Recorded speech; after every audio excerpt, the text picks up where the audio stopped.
You would have seen that I've posted a note on the WhatsApp group that if you are interested to attend a class, that would be an observational class. It's a where we sit, we do counseling, we help you to do counseling. That would be a great end to this class if you are interested. It's not a requirement. I am simply just giving you the opportunity that if you are interested to do that.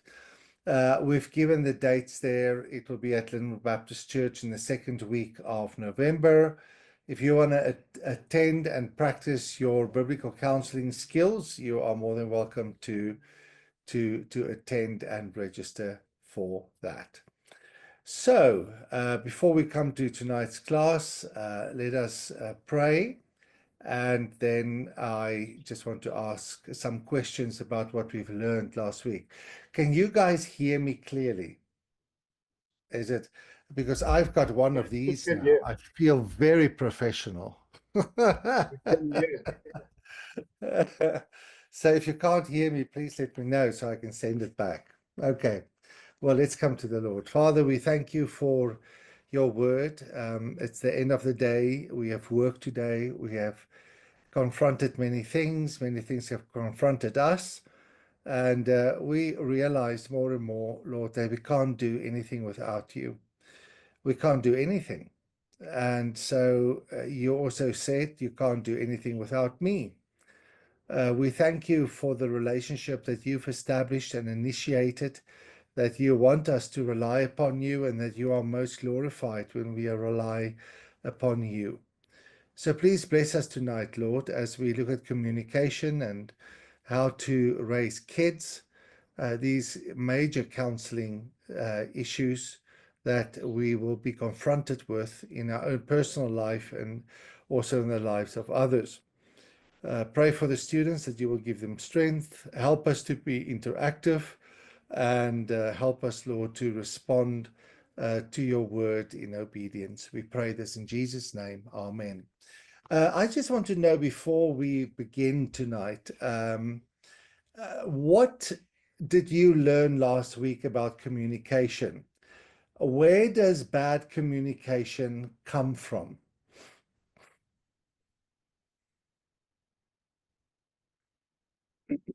Where does bad communication originate? That's a better way of asking it. If you can answer that question, it's going to help you communicate effectively and counsel effectively where you have communication. Lynette, you want to say something? Comes from the heart. It comes from the heart. And again, here's behavior. And so often in the secular world, you might be working for someone secular. They will train you how to communicate. They will give you the skills how to communicate.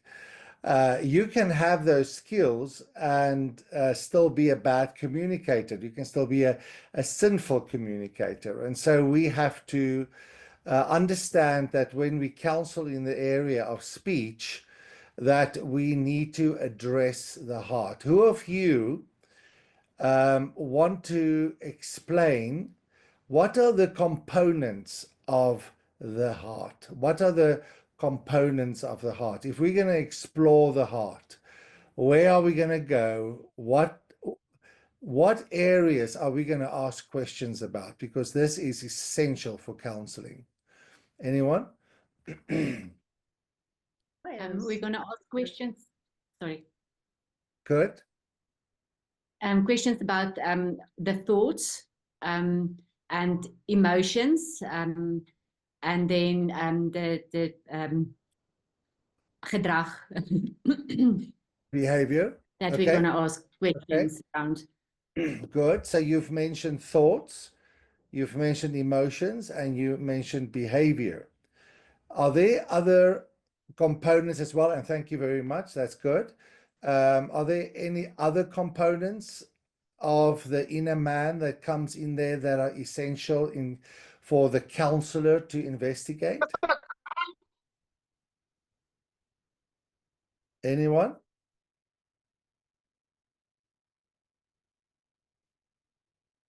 I would say desires and motives. Desires, motivations, we hear that. Yes. Good. Motivation is the reason I do things. My desires, is what I want to get out of um, something and why I'm doing something. It's very close to motivations.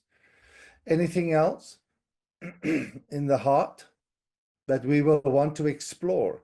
Because remember, a biblical counselor is not just one who adjusts behavior. We are not behaviorists. That's a psychological school. So, what are at the core of thinking? If you sit with a counselee and you want to hear what they're thinking, what are you going to look for? What are you going to listen for? What Say again. I was saying the commitments of person that he gives him or herself unto. Okay. Did you say commitments, Herbert? Yes, sir. Okay. So a commitment, sorry, is the thing that you worship. A commitment is the thing you worship. And that's not an external thing that we see. Now, you can see it, but it will be in what the person spent most time with, most energy on, make more effort for. That would be commitments. Now, if I were to explore someone's thinking around communication, if I really want to know what's going on in their thinking, I'm going to look for beliefs. Beliefs, another word for beliefs, is their basic theology they operate on. And so if a person says, I'm communicating strongly because I want people to listen to me, there's a belief that they have about the way that they communicate that is unbiblical. Now, I see Lynette and Carl is giggling there, and I think they're thinking about our conversation on Saturday. I don't know if I'm correct here. Abigail, in Italy, people express themselves extremely strongly, and there are beliefs. But we are going to see tonight with communication that when we communicate in a godly manner, it's more than words, just words. It's tone, it's volume, it's attitude. All of those things come into counseling speech. Now, when I had this class the first time, I thought to myself, I've never heard anyone being counseled on speech. I've never thought that the Bible would have anything to say about it. And yet the Bible has. There's a lot to say about your communication. Our communication, the tone and the way we communicate can create an atmosphere. And it can influence the way we are perceived. It can influence the way in which people respond to us. So very good information to ponder about this whole thing about communication. In section 5 tonight, we want to consider a godly manner of communication. Ephesians 4 verse 15 says that in order for a speech to be godly, we need to have a manner of constructive verbal communication. Now, with verbal communication goes non-verbal communication. Ephesians 4 verse 15, but speaking the truth in love, we are to grow up in all aspects into him who is the head, that is Christ. That phrase, speaking the truth in love, it is such an important phrase. We sometimes hear people say, and perhaps the person is you, I'm just a straightforward person. and they boast in that. They boast in, no, I don't. I am very straightforward. I'm authentic. And that's how they speak truth. But speaking the truth in love has got more to do about who Christ is than your authentic self. You can speak the most wonderful doctrines. You can speak the most wonderful biblical truth. But if it goes without the right expressions on your face, if it goes without the right tone and volume, it can be destructive. And so speaking the truth in love, in order for that to be in a godly manner, certain aspects need to be true about it. Ephesians 4:25 says, therefore, ridding yourself of falsehood, that's also a godly manner. Lying is lying about yourself, lying to God about yourself, lying to others about yourself. I think the most dramatic example we have of people lying today is social media. And there is such a thing as social media depression. Now, if you're a social media person, you will scroll and you will scroll and you look at other. The person having their profile is putting up pictures for you to have a glimpse into their lives. They don't put up their disasters. They put up the best picture, the most beautiful picture, because it needs to create an impression in other people. I personally think that social media is cursed. If you can't control it, get off it. If you can control it, use it for the glory of God. So we need to rid ourselves of falsehood, even a false impression. Trying to give an impression of myself to other people can be falsehood. I don't even have to speak. But we need to speak the truth, each one of you with his neighbor. Speak the truth. Speak the truth about what? We need to speak the truth about God. We need to speak the truth about ourselves. Now, this verse does not teach that we need to bear all our thoughts and all our emotions. A part of being truthful is considering the hearer. Who is listening to me? More and more, I realize within the church, there are certain people who cannot handle everything. So when you look for someone to serve on the elder board, you are looking for someone who is able to handle difficult truths in biblical ways. They're not overthrown. They are not panicking. They consider it. So being truthful, that means I need to speak to my children in a specific way. That means there are people in the church that cannot handle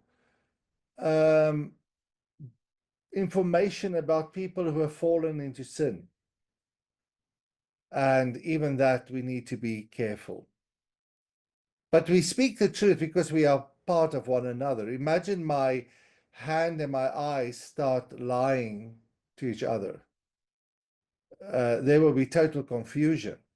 And so within the body and in the church, we are encouraged to speak the truth. Okay?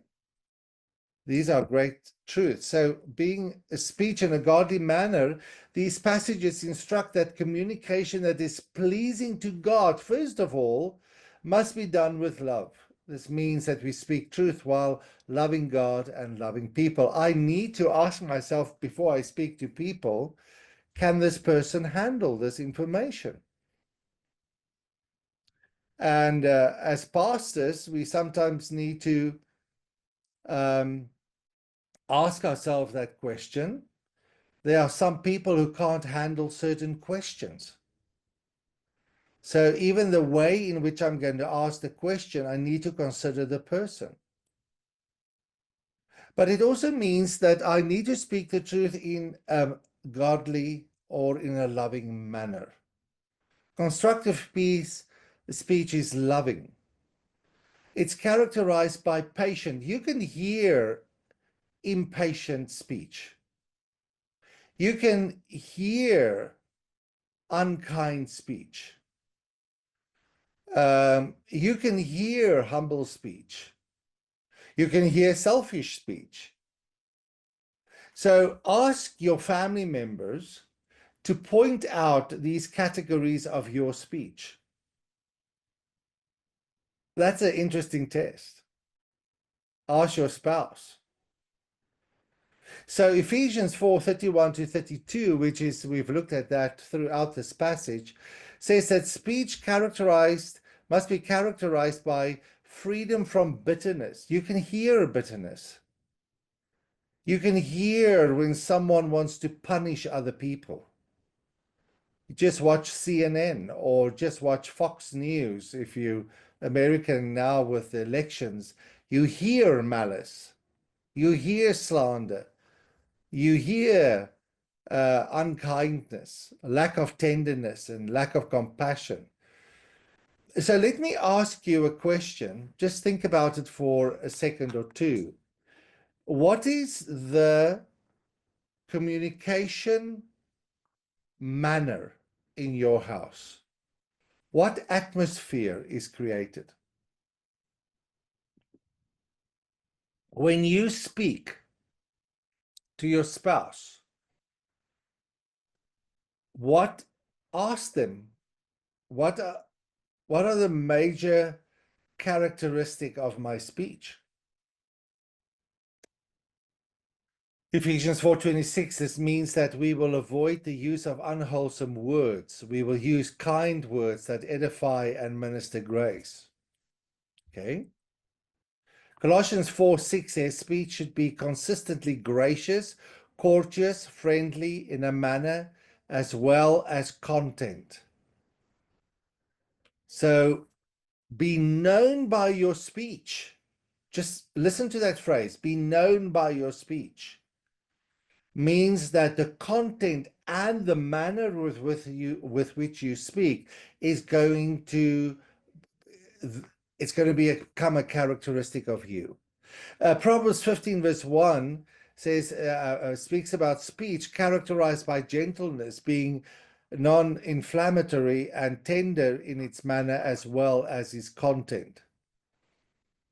And these are verses that you can go look up and memorize them. Isn't it beautiful when people speak with sweetness? Now, sweetness can be faked, and it will be picked up if it's fake. So we're not just talking about someone having to learn to be sweet, but the content is, so it's like the content and the manner is sweet. Okay? Constructive speech, therefore, constructive, godly speech is characterized by volume. By volume. Good speech won't be too soft or too loud. Now, I know this might sound very weird to you, okay? But some people do have difficulty hearing. So part of loving that person is speaking in such a manner that they will hear me. It's volume. It's to that extent that we should consider one another. Speech that's too loud can also be a sign of just being unloving and not caring. I'm not considering the place I'm in. I'm not considering the person. Beth's my wife tells the story that Dr. Mack in the mornings, when she was a kid, he would wake up the kids and he will sing, "This is the day, this is the day." And as he does, he opens the doors and he's singing this hymn, and the kids are being woken up by this song, and you hear the story. And this was Beth's favorite verse for her dad. One who blesses his friend with a loud voice early in the morning, it will be considered a curse to him. So, so Proverbs is speaking about that. And of course, they always laugh about it. But how do we wake our kids up? Well, it depends, you know, if you only have 5 minutes to get dressed and you've overslept it, it's like gobble and go and jump in the car, get dressed in the car, there we go, you know. But what is the pattern? How do we communicate with our kids? So it's not just volume, it's also tone or pitch. Good speech will avoid whining, using shrill tone, or speaking in a monotone. I know this might sound like, I wonder, does God really say anything about this? Yes, he does. So if he mentions this, if he makes this a topic in scripture, it is important for us.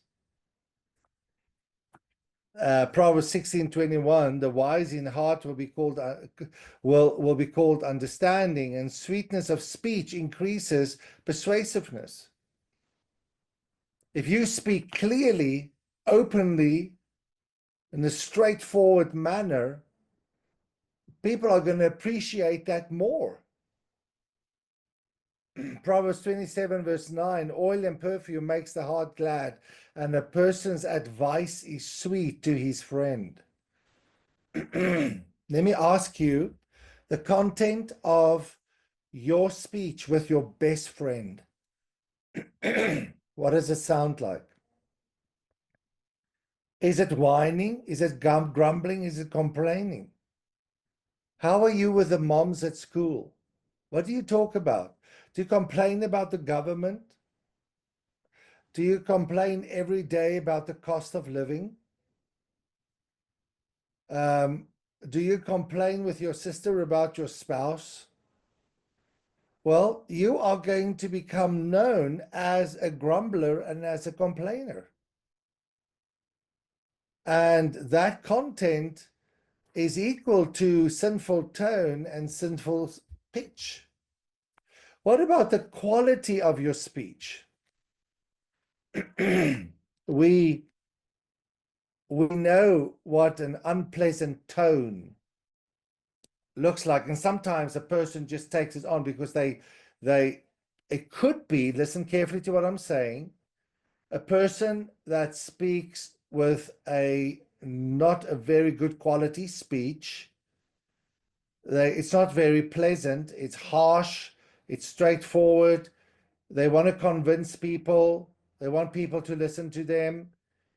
As a counselor, you want to find out what is going on behind the scene. Is it that this person is looking for control? They want to be in charge. And so the quality of their speech is unpleasant. It's harsh. Do you see where you can go in counseling? If a person has a bad quality of speech, maybe it's soft and they mumble, what is in their hearts? It could be the fear of man. But it could also be a very bad experience that they've had with people. So you want to explore and you want to get to the reasons why this is happening. A soothing tongue is a tree of life, but perversion in it crushes the spirit. We pick it up so quickly when sometimes we hear ourselves speaking to our children. What's the tone that we use? Are we always correcting our children? Are we always going to tell them how they do it wrong and how they should do it right? Well, if you do that, you're going to lose your children. It's not a good quality speech. You should have a soothing tongue. Proverbs 15:30, bright eyes gladden the heart, good news refreshes the bones. Sometimes I pinch myself to make sure I'm not dreaming, because my wife is a bearer of refreshing news. And let me tell you this, even when there's bad news that needs to be shared, the manner in which she communicates it will come with grace. She will pad it with, God is sovereign, God is in control, God knows all things. Do you hear what I'm saying? Wow, can you imagine what the church will look like if we change the expressions on our face and we start communicating with freshness and theological accuracy? It'll change the church. It's a beautiful place to be where there's this kind of communication. Here's another problem that can turn godly speech into ungodly speech, and it's the intensity. Good speech will avoid being constantly austere, heavyweight, somber, continuously serious. It will avoid being jocular about everything, which means that a person that being constantly heavy in your speech. Okay, I'm going to say something and you might say, well, I don't know if you should use that as an example. This can sometimes happen when people just want to speak about huge theological issues. They want to discuss huge theological terms. And when you're with them, all they want to ask questions about is counseling cases. How do I counsel this? How do I counsel? If it's only that, or if I only speak about my interest, there's an unhealthy intensity. Unhealthy intensity. We need to be able to speak about the normal things in life. Why? Because we live our lives in the normal things of life. We serve Christ in the normal things of life. It's okay to talk about food. It's okay to talk about a beautiful place that you visited. It's okay to talk about something beautiful, a dress you bought, or a knife that you saw someone made and you bought it because it's so beautiful. We don't have to be these heavy, intensive theologians.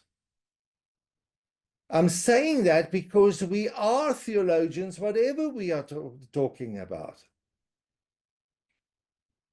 You can talk about travel in a godly way. You can talk about the world in a godly way. You can talk about food in a godly way. Do you guys hear me on this issue? Because it's so, sometimes it just gets like, oh my goodness, you want to avoid the person that just always want to talk theology and can't talk about normal things. So make sure that the intensity of your speech is varied, that you'll be able to read the person. Are you guys with me on this? Do you agree on what I've just said? We want to talk about theology, but our theology is applied in the normal things in life. It's where we live life. And that's where we can talk about We can talk about our childhood. We can talk about work. Why? Because it's there where I engage with my theology in normal aspects of life. I don't always have to quote Barkov, or I don't have to talk about dichotomy and trichotomy and monogism and synergism and throw these terms around because it just sounds so wonderful. No, there's an intensity to it. And you know what? Who cares what that is? Love the Lord your God with all your heart and love your neighbor as yourself. And that will impact the intensity of your speech. I'm sorry I'm harboring on this, but I love it when there's normal conversations, because that's where you hear people, who they are and how they engage with life. You don't understand the true person when they just quote highly theological terms and speak in a manner that's hardly understandable. Just normal things. That's where you listen for the themes of life, the beliefs. It becomes so beautiful because you really start to learn to listen to simple conversation to understand a person. As counselors, this is so important. Before you counsel, for instance, watch your intensity level. Well, good day. Well, it's good to have you here today. Now we are going to look at your problem of so and such. You don't start there. You create an atmosphere. You hear what I'm saying? Are you guys with me on this issue?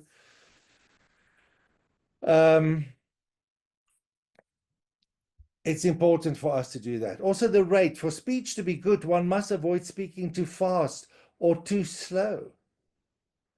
Avoid constantly being hurried in speech, having frequent pauses or hesitation. Now, people might say, sorry, do we have a biblical counseling class here, or is this now a speech education class? The Bible makes an issue about speech. When we talk about rate of speech, we can talk about a person giving an answer too quick. Listen to Proverbs 29:20. Do you see a person who is hasty in his words? There's more hope for a fool than for him. There are times when we need to pause, and there are times where we need to speak up. The heart is righteous, Proverbs 15:28, ponders how to answer, but the mouth of the wicked pours out evil things. So, rate is a very important thing. Rate is important. I just want to say something about content here, because these verses touches on how to ponder to answer. Have you ever been in a situation at church where there's something hard happening and you need to discuss it, and the person is just highly spiritual? The issue needs to be discussed. Well, God is sovereign. God knows. Now, we all know that that is true. And sometimes you get people, they want to express a kind of, they think it's sinful to discuss issues that are really problematic. And so they want to cover it with a false sense of spirituality. Well, I'm not going to say anything. No. The issue needs to be discussed. Are you guys with me on this? Have you ever experienced that? Where a person is super spiritual? It's just a frustration, because it means we can never deal with issues biblically. It means we can never remind each other of what the Bible actually says about the specific situation. Oh, we are just want to, oh, we are, it is really problematic among Christians. And we should speak the truth in love, but we can discuss ugly things that happens in the church. And we should discuss these things. Are you guys with me on this? Are you tracking with me on this? Or have you never experienced this? I think if you've been a Christian for a while and you've been in the church for a long time, you will see that in the area of speech, very often people can become very superficial. Very superficial. And we must be very careful of that. We must read the situation. Okay. Now, if someone comes into a situation, something has happened, and they're just rattling off, you can't believe what happened. That's also, this is what we're talking about here. It's an indication that this person is not in charge of their emotions. And the rate at which they speak and they want to bring this issue across and the intensity with which they bring it could tell you something about the person's speech. Constructive speech is developed when we avoid coming across as judge. So there's various ways in which this happens. Sometimes Christians want to share about their spiritual victories, but they speak of it in such a manner that they are the only people that have accomplished it. Have you ever been in a situation like that? The whole conversation is just about how spiritual they are, their moral standard. Now, that's not outright judgment, but it's inverted. It could be inverted judgment or just simple immaturity. And we need to help people. Okay. I'm right and you wrong manner of speaking. Wow. How often do we have that around theological debates? Okay. I'm right and you're wrong. And I'm always speaking in a manner so that I clearly communicate to you, I know more than you do. That's ungodly speech. Coming across as critical, put down manner of speech, or the commander-in-chief way of speaking. Just avoid. There's this very funny movie, The Devil Wears Prada. Do you know about this movie? Some Christians don't watch movies. I know they are sometimes. That's another issue where it can become very, we don't watch it, we don't be defiled, But the commander-in-chief, Miranda, she shunts everyone around and everyone runs around and everyone's on edge. You get people like that in the church. They do ministry that way. Or the psychiatrist or the analyst manner of speaking, always analyzing.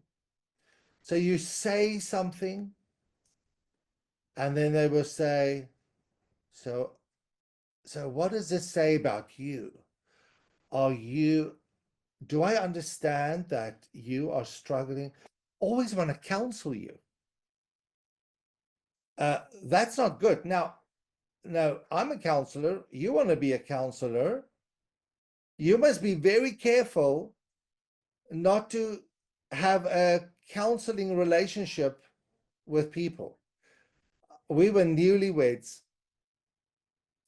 and I didn't know what happened, and I can't remember what I said. And Beth said to me, I am not your counselee, I am your wife. You are my lover. And so watch that. Sometimes when we have very strict theological convictions, we can become this. you're just going to lose people. You're just going to lose people. You just communicate with people loving and kind. You know what? If you're a pastor, if you're a counselor, there's going to be a time when you can give the advice. But it's not the whole time. It's not the whole time. Are you guys with me on this? It is so important for us to think through what is normal communication. Being the psychiatrist. So I've experienced this a few times now. Mothers who diagnose their children. I haven't heard it from dads yet, and I'm sure there are some dads. But mothers will talk about their children being on a spectrum here, or having this kind of struggle, and they communicate this about the children to everyone who hear. You know what? That's ungodly speech. That's not godly speech.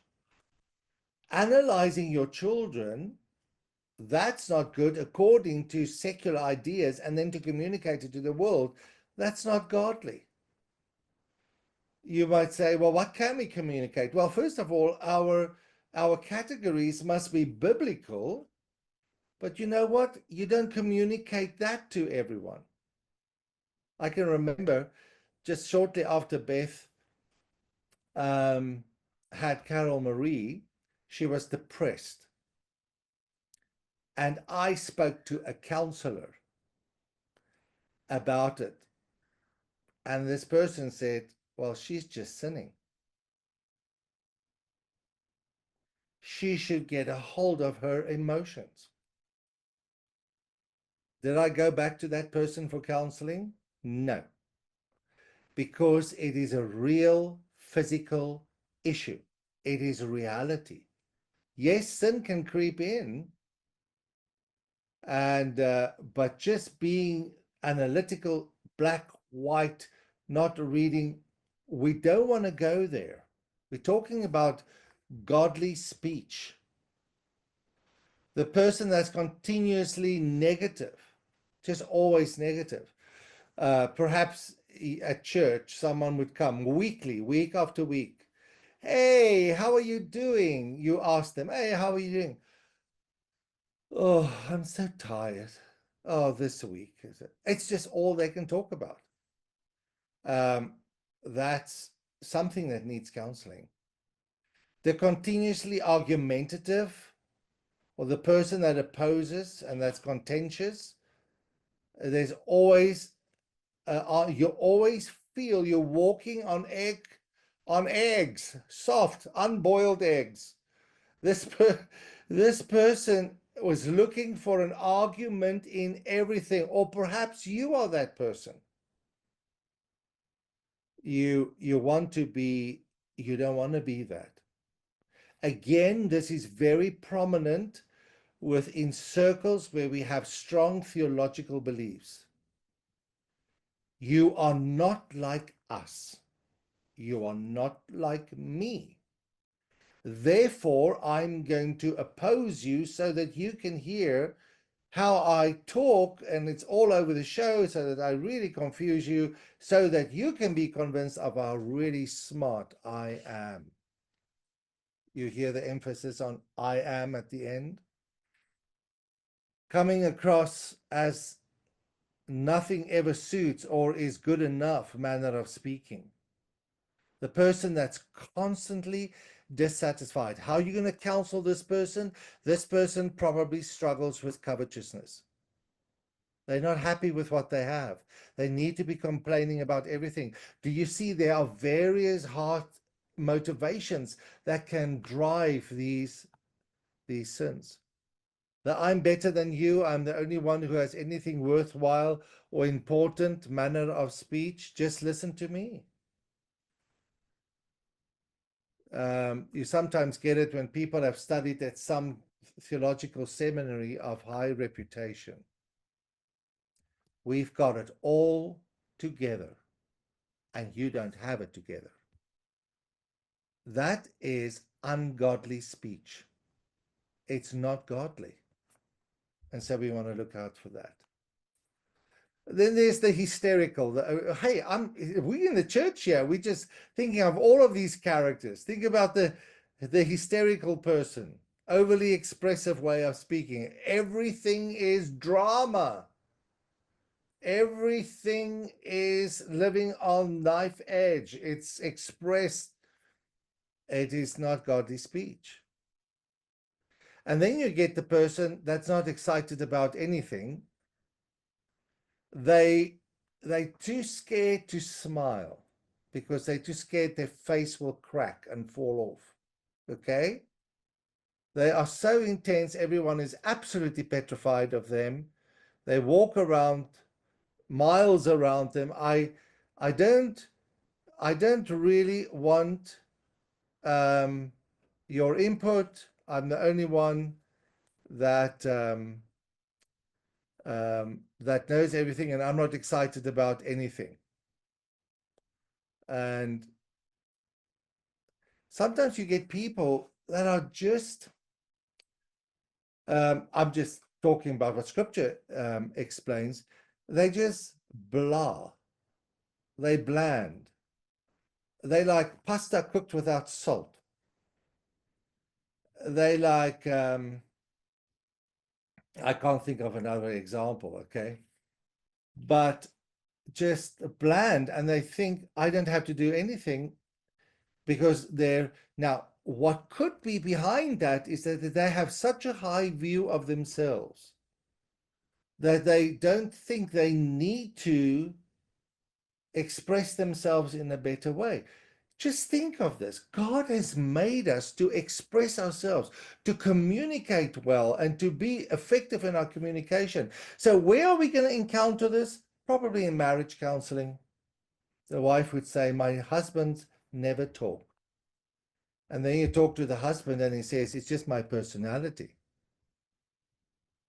And then if you're on a good day, you say, no, it's not your personality, it's your wicked heart. You are so proudful, and you're not going to say it like that. But the issue here is that, you see, culture has bought into personality types. And we've connected communication with personality types. Personality types does not exist in Scripture. If you say that's just the way I am, you are saying I'm more knowledgeable than God. Because in Scripture, we have examples of people who have changed. One day they're running away, scared of their lives, while Jesus is being crucified, and 50 days later, they're preaching the gospel boldly to those who drove the nails into the hands and feet of Christ. Okay, so we're talking about communication. Let's be very careful to categorize people according to their communication skills, which we then take to personality. Don't do that. It is unbiblical. You are secular in your approach if you do that. You are doing biblical counseling, but you are clinically informed. And you heard what I said about that last week. We don't buy into personalities. We don't categorize people according to their speech and say that's their personality. Personality is fluid. God didn't just make us and then put us in life. No. We change. And we have to change. When you're single, you communicate in a specific way. When you get married, you need to adjust to communicate in a new manner. When you have children, there are new ways of communicating. So just saying, well, I don't even have to care about this. I can just be the grumpy old me and just go through life like this way. Well, you're unbiblical. You're not biblical. Because we have to adjust. We have to adjust. How to counsel those who do not communicate effectively or sinful way? We have to establish involvement. Now, Have you ever sat with a counselee that's not a good communicator and you have to build involvement? Man, it is painful. Here's a question. What kind of questions are you going to ask to build involvement with a person that have diagnosed themselves by being an introvert? How are you going to counsel them? Or what kind of questions are you going to ask? Come on, I want to hear that. We've done this in methods. Anyone? What kind of questions are you going to ask? I know you know this answer, and you're going to kick yourself when I say it. Anyone? Open-ended questions. Very good. You Probing said questions. that. Oh, yes, open-ended questions. Open-ended. This is a close-ended question. How was your day? Good. It's a dumb question. Okay. Tell me what you did today. What's that? That's an open-ended question. That's a good question. That's the questions you ask your children. That's the question you ask to establish involvement. What hope do we give? What hope do we give in this area? In the area of counseling speech, we can give hope by looking at narrative passages. You have the example of Peter running away, and he's got the fear of man. He hangs out with the Jews from Jerusalem. This is his profile sin. But then you see Peter, according to tradition, he was crucified upside down,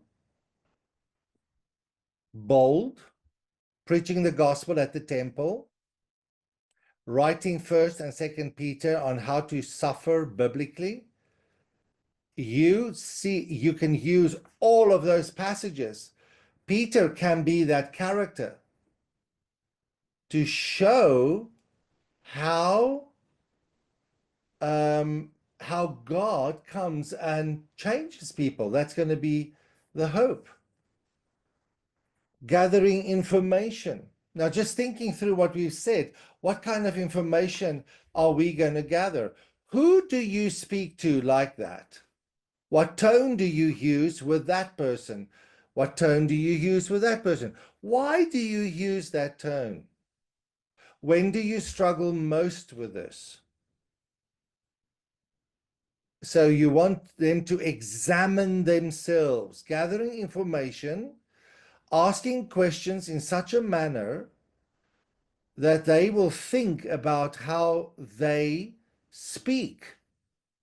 We call this corrective counseling. In Genesis chapter 4, God comes to Cain and he says, "Why is your face downcast? Where is your brother?" God didn't have need to know the answers to those questions. He simply asked the questions so that that person would think specifically. And when we counsel speech sins or manners, we can gather data in such a manner that we have information and the person has to think about that information. They might say to you, "I've never thought about that question." You might say, "Well, can we explore it together?" Why didn't you ask your spouse how you come across? So we are talking here about counseling communication. Get them to memorize and reflect on verses that deal with the manner in which they should and should not speak to others. We have looked at the multitude of verses. You've got them right there in your notes. Help them evaluate the manner of their speech by personally using the things previously mentioned as the evaluative grid. use inventories where they have to use a rating scale, never, seldom, sometimes, frequently. Now, Dr. Mack has written some wonderful little help books. Homework Manual for Biblical Living #1, Homework Manual for Biblical Living #2, Homework Manual for Biblical Living #3. And in those booklets, you are going to have assignments on communication. Why did he do that? Because God makes a big deal of communication. So you want your counselee in this area. Now, this sin usually goes with something else, okay?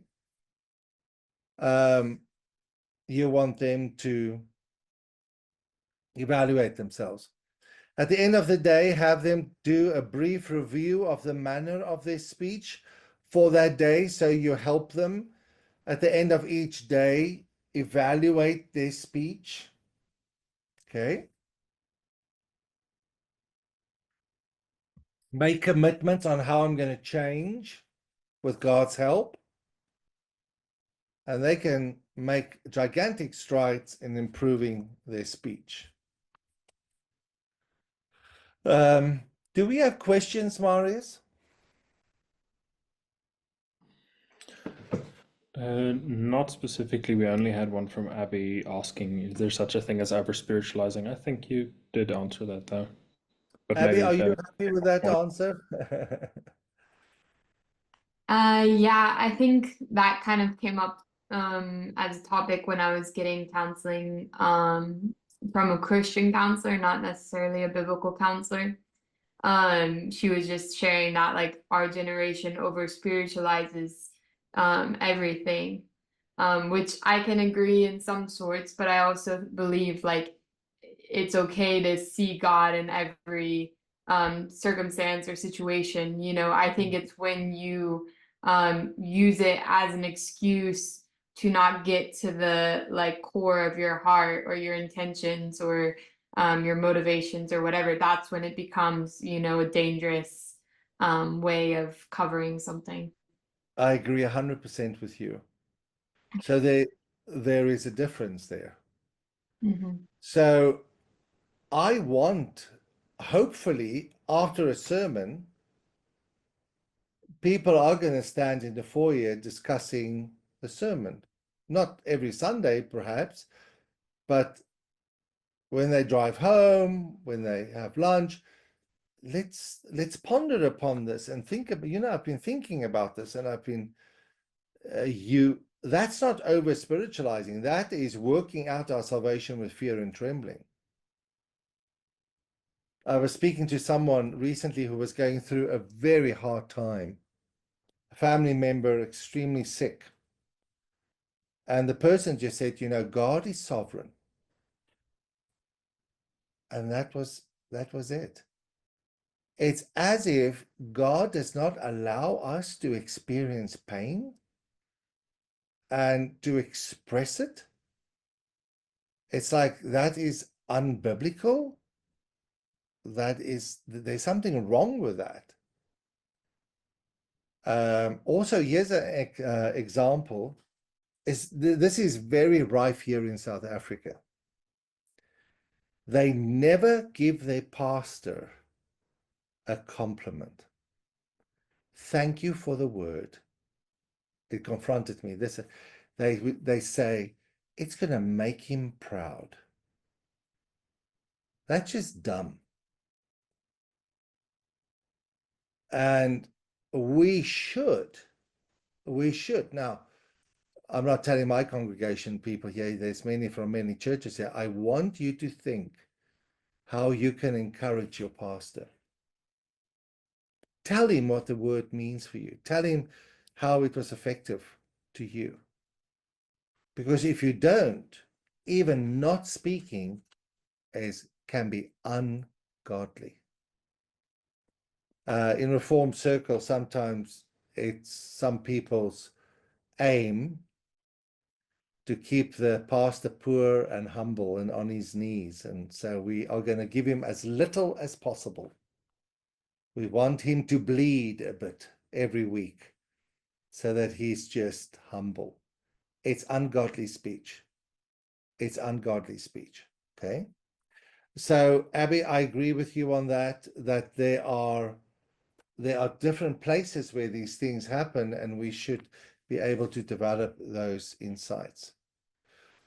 It's extremely important as a biblical counselor, our focus is at the heart, on heart level.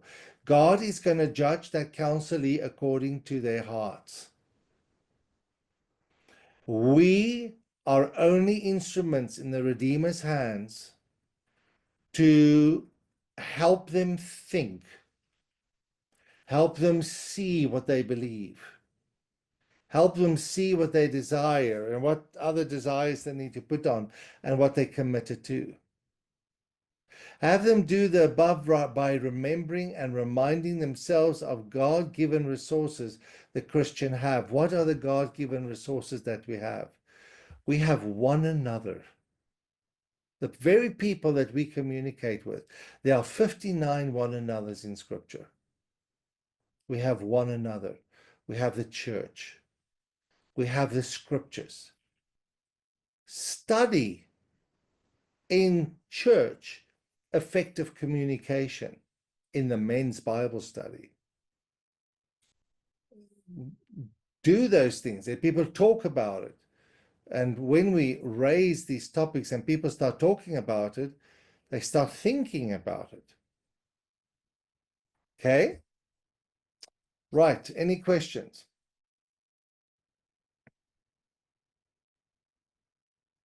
Any disagreements?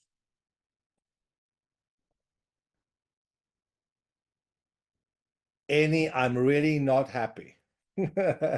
Abby, you raised your hand. Yeah, I wanted to go back to the over spiritualizing thing real quick. My question is, if a counselee is over spiritualizing, what's a godly, truthful way to ask those open-ended questions in a way to get to the heart problem or the heart issue?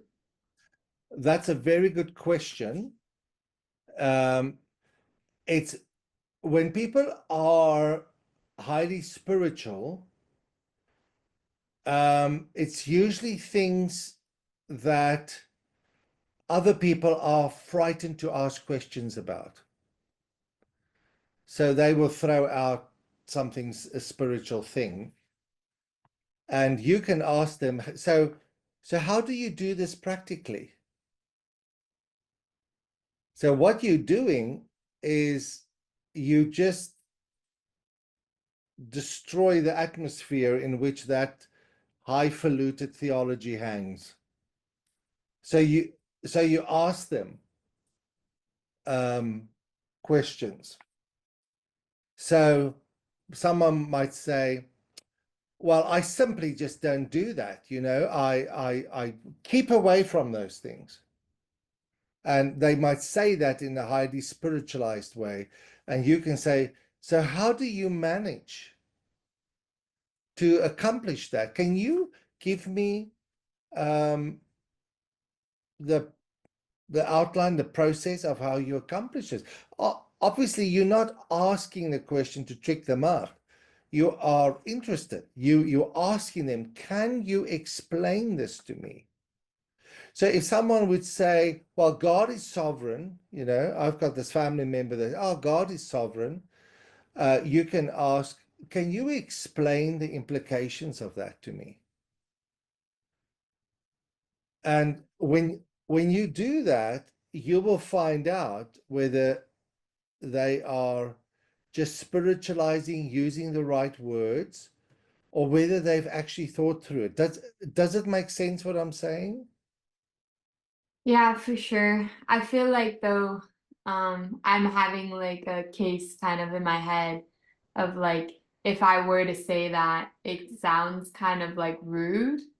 Like if I were to be, someone is like, oh, God is sovereign, like like a question would be like if it's a military kid and I ask, oh, like where are you from?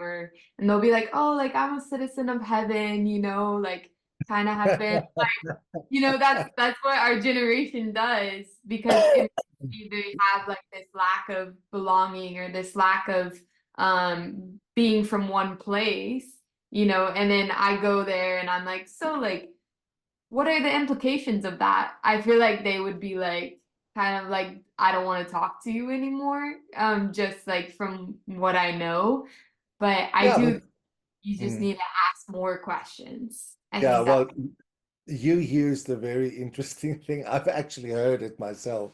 I'm a citizen of heaven. And you say, well, me too.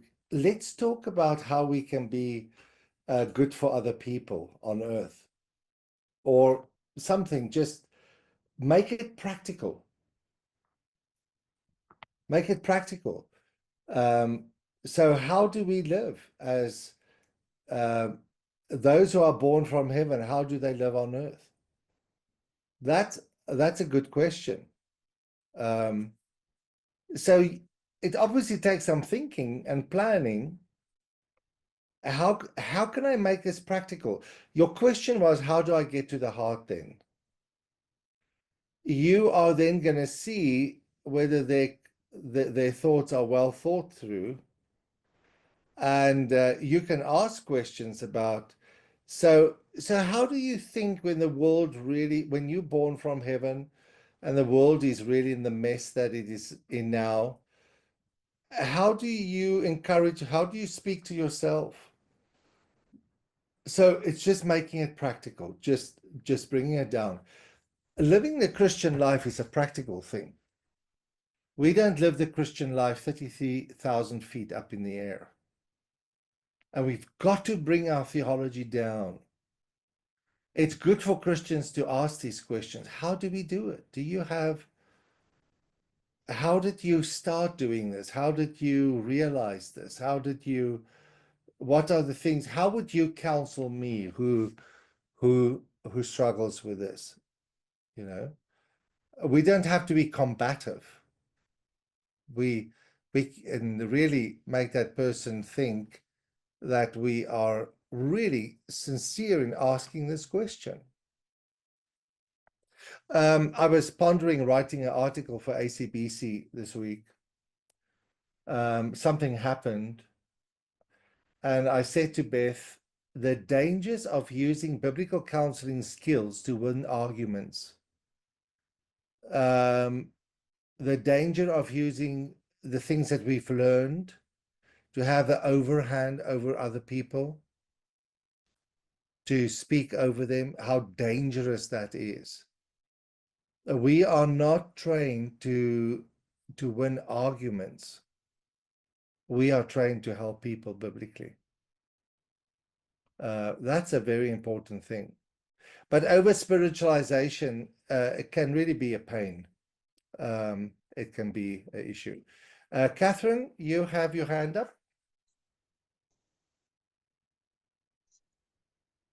I was just thinking about Abby's question. I don't know, but I was just thinking maybe you could also ask, like say, oh, that's great. Maybe share with me more. What does it look like to be a citizen of heaven? Maybe Mm. that could be probing more. Like, what does it look like? Yeah. And ask the question out of sincerity, not out of, I want to put you in your place. Mm. You know, Diane. Is it possible to ask very spiritual people how we can help other people to learn about Christ in order to make them think how to lower their spirituality to reach earthly people, Yeah. real people? So your question is asking them practical questions on how to do things so that they can think about it and learn it themselves. Is that what you're saying? Yeah. Oh, Yeah. absolutely. But again, you know, it is attitude and our conscience and our hearts are as important as those questions in that context. Just to emphasize it, we don't, if we sense that a person is over spiritualizing, our aim is not to put this person in their place. Our aim is really to engage with the person and just to help them think through. That is love. Love Yeah. overlooks a mistake. Love is kind. Love is patient. Yeah, but just to get into a discussion with them. Very you good. know. Very good. But I'm just saying again, coming as a counselor, I've struggled with that, where you are so driven to correct the person that you completely miss the person. Sometimes they are honestly thinking about, they are very sincere, but they're not very deep. I usually find that people who make statements like the one you used, Abby, are not very deep. It's very, very superficial and flaky. And so when you ask them those questions, it can become, they can grow in their depth and understanding. And it's exactly what you say, Diane. Okay.